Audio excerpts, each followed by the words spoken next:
The night was quiet, and I was delivering pizzas like any other evening.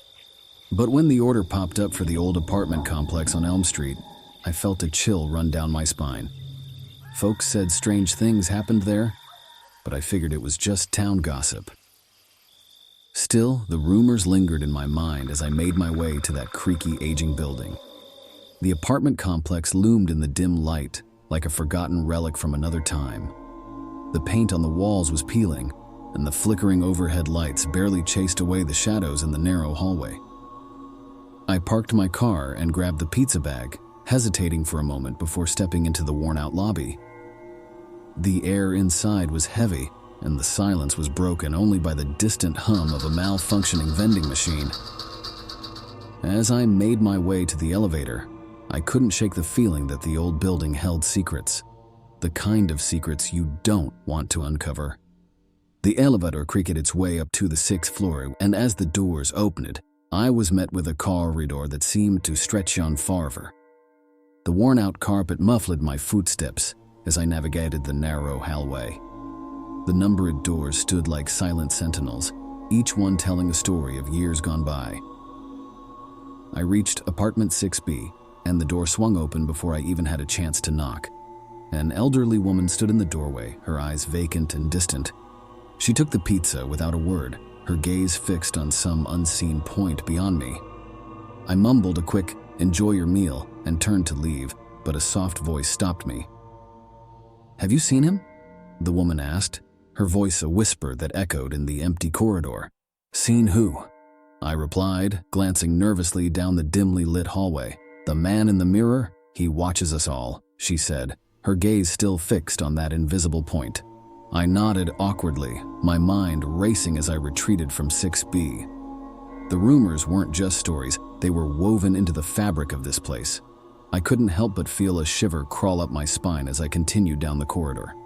The next door, 6C, opened before I could knock. A man with disheveled hair and wild eyes stared at me as if I held the answers to questions he couldn't voice. He muttered something incomprehensible and slammed the door shut. I took a step back, my heart pounding. The air seemed thicker and the corridor stretched even longer. Each resident I encountered on my way out had a vacant stare, like they were living in a world I couldn't see. Some whispered to themselves. Others simply stood in the doorways, watching the world pass by as if it were a distant dream. As I reached the end of the corridor, a flickering light drew my attention. I turned the corner to find a small gathering in the common area, a circle of residents, their eyes locked on an old television that crackled with static.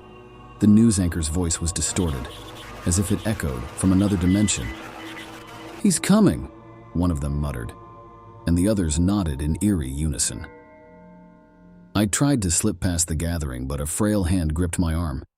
It was Mrs. Jenkins, the sweet old lady from 6D. Her eyes pleaded with me and she whispered, "You should leave, before it's too late." I mumbled a thank you and made my way back to the elevator, my thoughts a jumble of confusion. What was happening in this place? The residents spoke of a man in the mirror and someone coming, but it felt like a surreal nightmare. The elevator doors opened on the ground floor, and I stepped out into the lobby. The silence was almost suffocating, broken only by the distant sounds of the flickering vending machine. I headed for the exit, but a voice echoed behind me. "He's here," a whisper carried through the air. I turned to see the residents, their vacant stares now fixed on me. Fear gripped my chest as I stumbled towards the door. I felt their eyes following me, and the air grew heavy with an unspoken truth. As I stepped out into the cool night, the door of the old apartment complex closed behind me with an ominous creak. The building stood in the darkness, a silent sentinel guarding its mysteries. I walked away, the echoes of bizarre scenes and vacant stares lingering in my mind. Was it real or just a bizarre dream? I couldn't be sure. But one thing was certain. That old apartment complex held secrets, and I was just a pizza delivery driver who stumbled upon a reality stranger than fiction.